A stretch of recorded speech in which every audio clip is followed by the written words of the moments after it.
Doc, thank you very much for your time and good morning to you. Hello, Doc. Can you hear me? Hello, Doc. Morning. Yes. Now I can hear you. Good morning. I hope you're well, Doc. Okay. I hope you're well, Doc. Sorry. I'm fine. I just finished the marathon interview, so I thought it was another P platform. Now, this is Radio Gold 90.5 FM. So, Hmm. And it's nice to have you on the line, Doc. yeah, And so, yes, and a happy new year to you because I haven't spoken to you this year. yes, it is true. It is just that I am disappointed in Radio Good What has Radio Gold done to Doc? because you have to wait for the year to come to a close before you ask me or you tell me Happy New Year.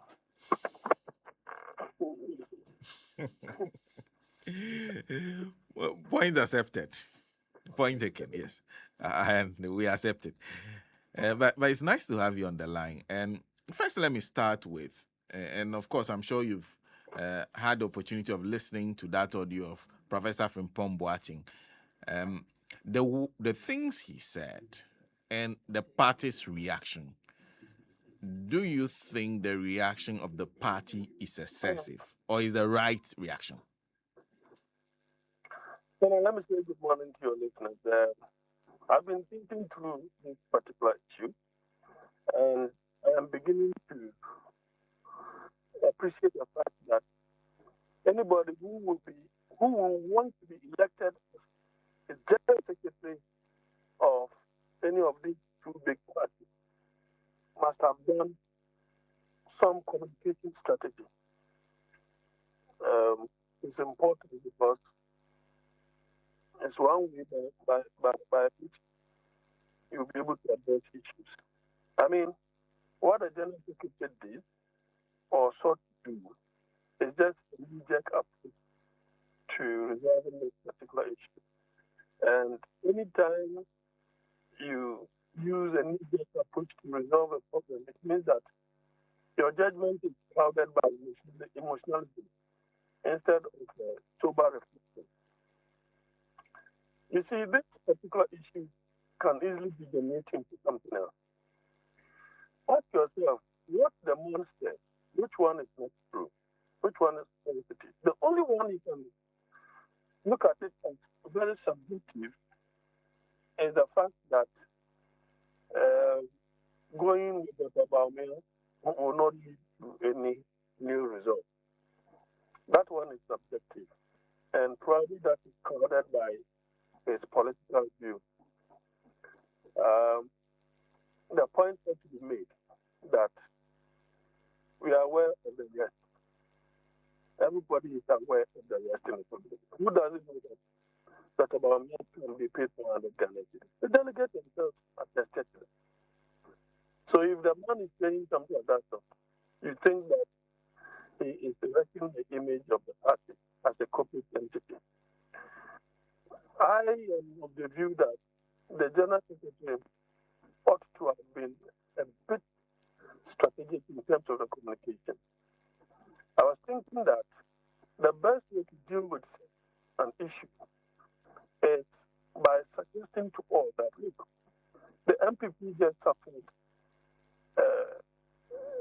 humiliation in 2024 elections. For that, we have been able to amend certain articles of the Constitution that puts us in a better state than previously. That is one. Two, in terms of the impending election, we don't want to be distracted by any comment, of any member of the party. So, in the national interest of the party, they are focused on the impending election.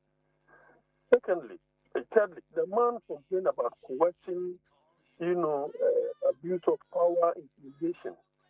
So you then have to outline the processes that have been put in place to ensure transparency in the impending election.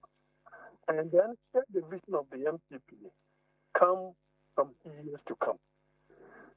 In the end, you will see that people will rather focus on your communication than that of the professor. Finally, on the same issue, per the stance of the professor, it means that, don't forget, he has a vote as a delegate, a former minister. He has vote. So if somebody who has vote and is opposed to Dr. Baumia, it means that he probably belongs to the Ken camp. Now, you know the implication of preparing to expel him. That means that this camp will lose a vote.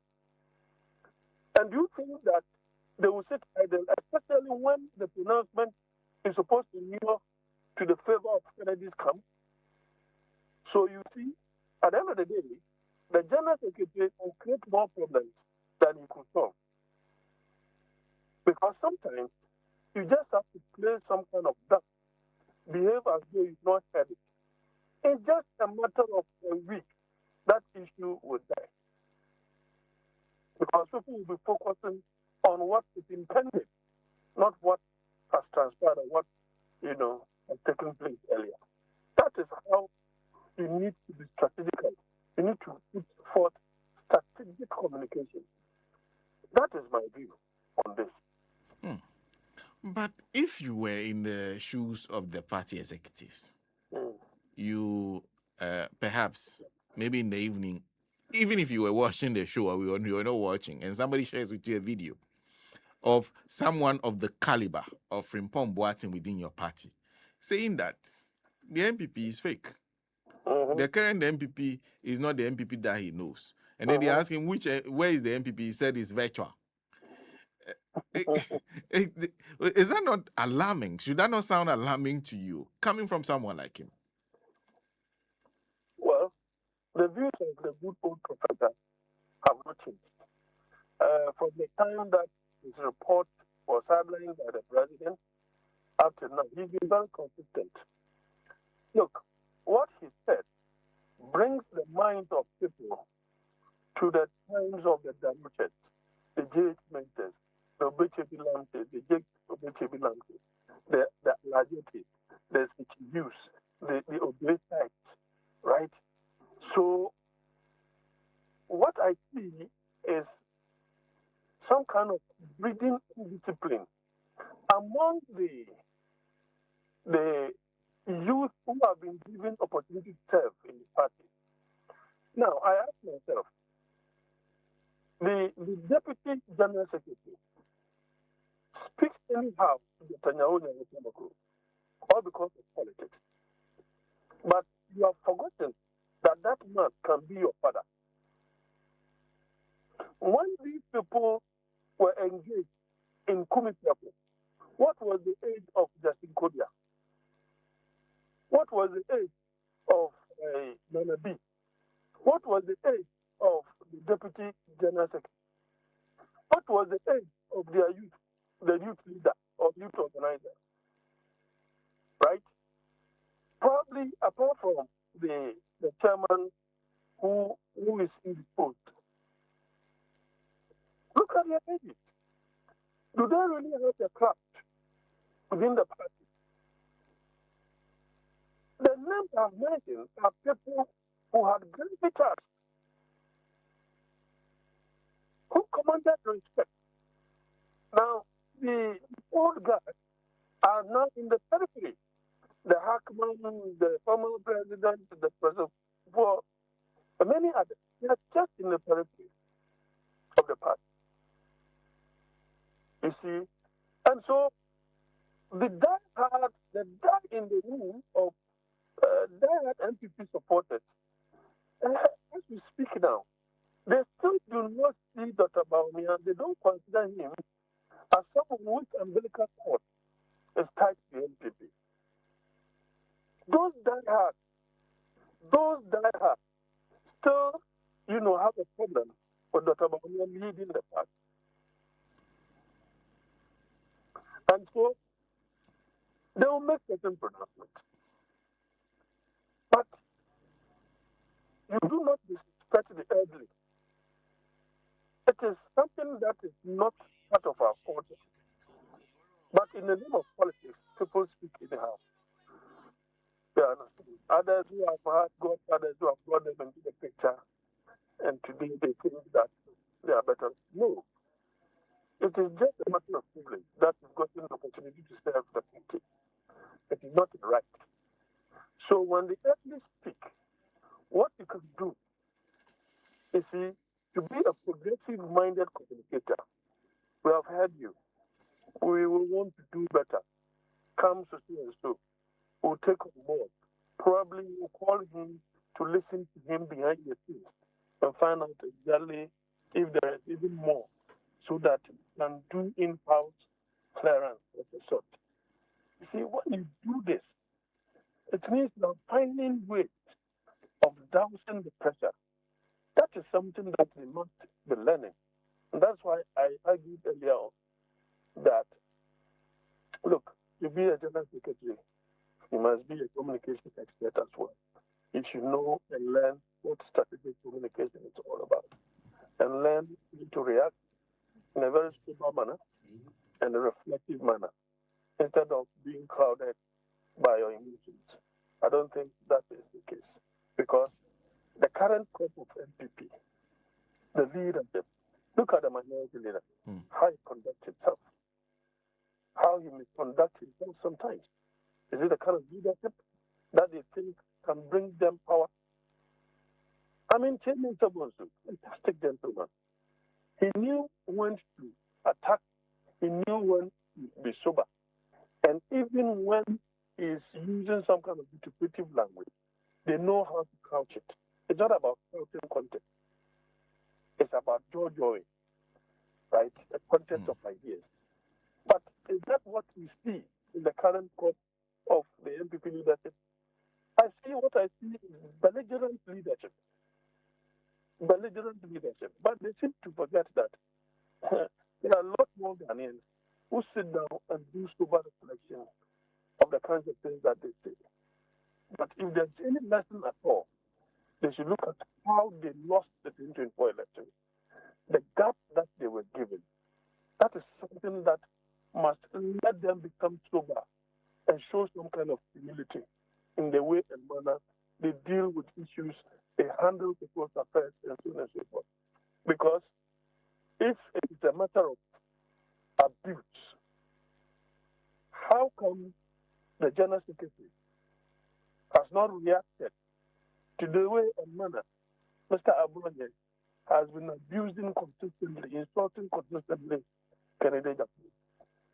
If you cannot deal with that in terms of expelling him as well, then you have no business talking about what Professor Frimpong Boateng said.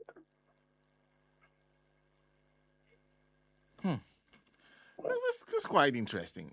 But do you see the decline he's talking about? Because he seems to be suggesting that the party is in decline. Do you agree with him? If you do an analysis of the MPP as it stands currently.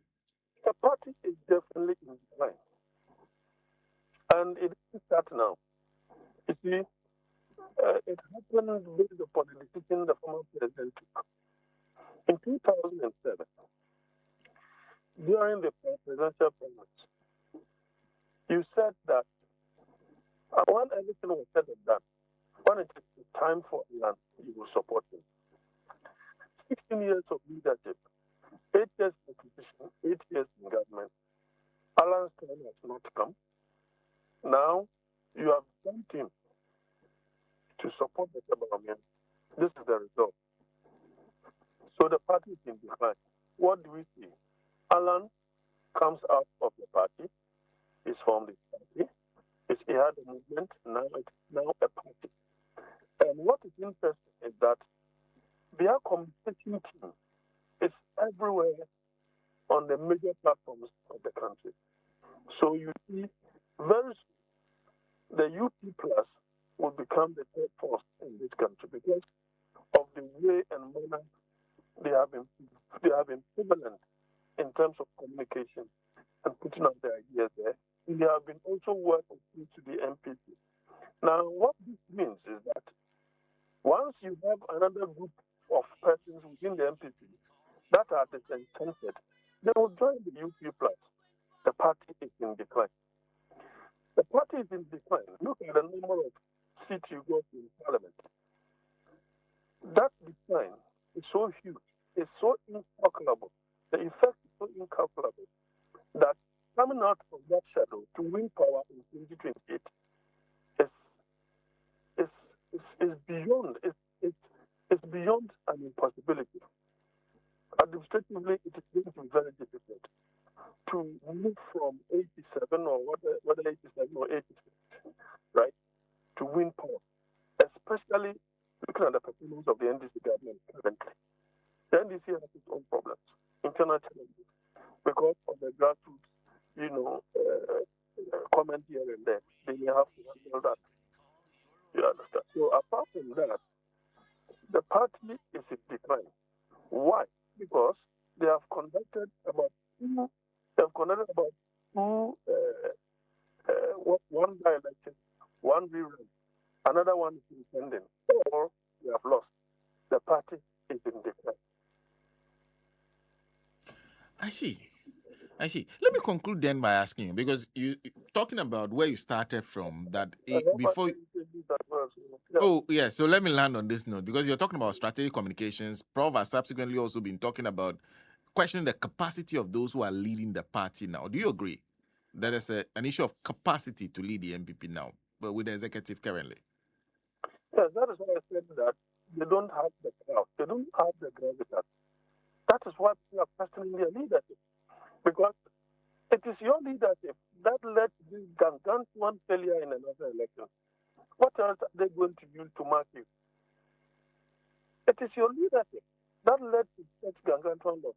Don't forget that we have a general secretary in the first place, Justin Kodia, who was complaining somewhere in Sunyani about the presidency or the finance minister not listening to the qualms of the people. He had cause to complain about that when they were in power. So why is that? You don't have it.